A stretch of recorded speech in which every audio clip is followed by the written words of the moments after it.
ಶ್ರೀಗಂಧದ ಮರ ನೀ ಕುಡಿಯುವ ನೀರ್ ಕಾವೇರಿ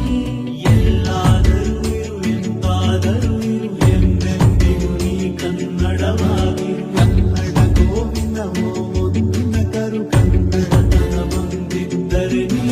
ನಮಗೆ ಕಲ್ಪತರು ಹೇ ಬಾರಿಸು ಕನ್ನಡ ಡಿಂಡಿಮವ